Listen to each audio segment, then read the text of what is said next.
Welcome to Green Voices, the recycling series. This is episode 4, Beyond the Bin, Creative Upcycling and Waste Reduction. We've learned about recycling systems and processes, but today we're taking it to the next level. What if you could prevent waste from even entering the recycling stream?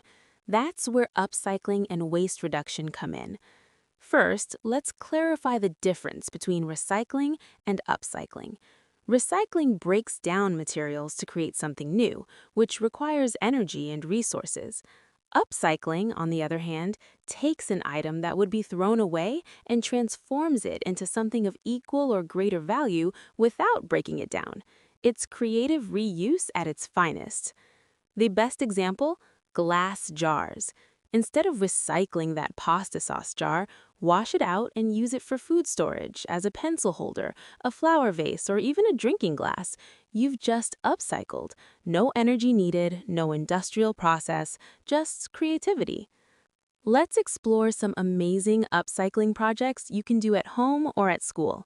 Old t-shirts can become reusable shopping bags with just a few cuts and knots, no sewing required. Cut off the sleeves, cut a deeper neckline, and tie the bottom hem into knots. You've got a sturdy bag for groceries or books. Tin cans make excellent planters or organizers. Remove the label, clean thoroughly, maybe paint or decorate the outside, and you've got a stylish desk organizer or herb garden. Punch drainage holes in the bottom if you're using them for plants. Plastic bottles have endless possibilities. Cut the bottom off to make a greenhouse dome for seedlings. Cut the top off to create a funnel. Slice them into strips and weave them into baskets or outdoor furniture. With some creativity and hot glue, you can even make chandeliers, bird feeders, or vertical gardens. Old newspapers and magazines can become gift wrap, paper beads for jewelry, papier-mâché projects, or even insulation. Rolling magazine pages tightly and gluing them creates surprisingly strong tubes that can be woven into baskets or coasters. Cardboard boxes are a crafter's dream. They can become storage boxes when covered with fabric or decorative paper, cat houses, laptop stands, or even furniture if you're ambitious. The corrugated structure makes cardboard surprisingly strong when used correctly. Wine corks can be turned into bulletin boards, bath mats, coasters, or even floating keychains. If your school or local restaurant saves corks, you'll have plenty of material for projects. Broken crayons? Melt them in silicone molds to create new multicolored crayons. It's a great project for younger siblings and prevents perfectly good wax from going to waste. Old denim jeans have so much potential. The pockets can become wall organizers. The legs can be sewn into tote bags, pillows, or even insulation. Denim scraps work great for patches, coasters, or quilts. Now, let's talk about waste reduction, which is even better than upcycling. The zero waste movement follows a hierarchy: refuse, reduce, reuse, recycle, and rot. Notice that recycling is second to last, not first. Refuse means saying no to things you don't need. That plastic straw? Refuse it. Those free promotional items that you'll never use? Refuse them. Single-use plastics at fast food restaurants? Bring your own containers and utensils or refuse them. Reduce means cutting down on what you consume. Do you really need a new phone every year? Could you borrow that book from the library instead of buying it? Can you buy items with less packaging? Every purchasing decision is an opportunity to reduce waste.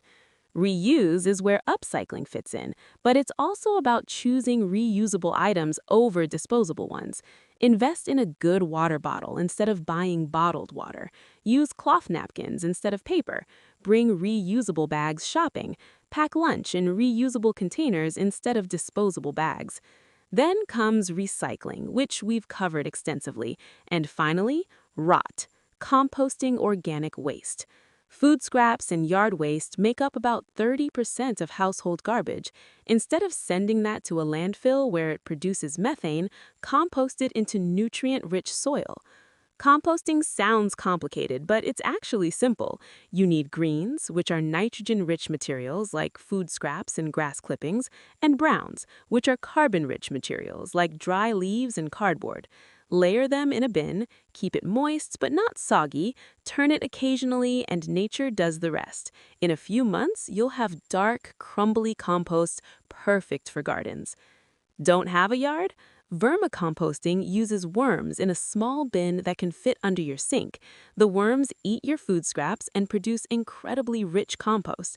It's odorless when done correctly and works great in apartments. Let's talk about the impact of these practices.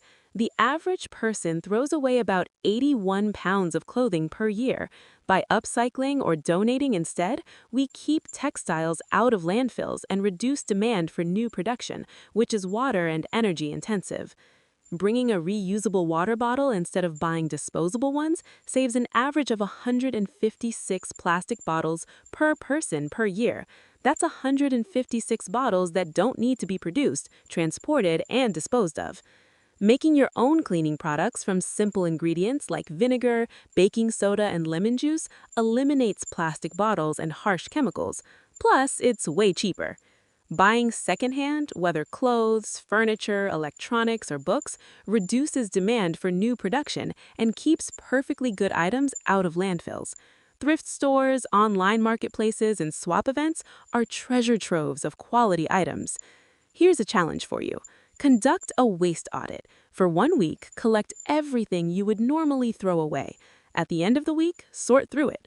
How much could have been composted? How much could have been recycled? How much could have been avoided with different purchasing decisions? This exercise is eye-opening. Start a repair culture. We live in a throwaway society where it's often cheaper to buy new than fix old. But repairing builds skills, saves money, and reduces waste. Learn to sew a button, patch a hole, or fix a broken zipper. Watch online tutorials for basic electronics or appliance repairs. Host repair cafes at your school where students teach each other skills. Share resources. Does every household on your street need its own ladder, power drill, or camping equipment? Probably not. Tool libraries and sharing programs are growing in many communities. Could you start one at your school for sports equipment or books? The beauty of upcycling and waste reduction is that they're immediately actionable. You don't need to wait for better recycling infrastructure or policy changes. You can start today with materials you already have. These practices also save money. Reusing items means buying less. Making things yourself is often cheaper than buying new. Choosing quality items that last cost more upfront, but less over time. There's also a creative satisfaction in transforming something destined to the trash into something beautiful and useful. It changes your relationship with objects and makes you more mindful of consumption. In our final episode, we'll zoom out and look at the big picture, the future of recycling, emerging technologies, policy changes, and how young people are leading the movement for a more sustainable world. Thank you for listening to Episode 4 of Green Voices, the Recycling Series.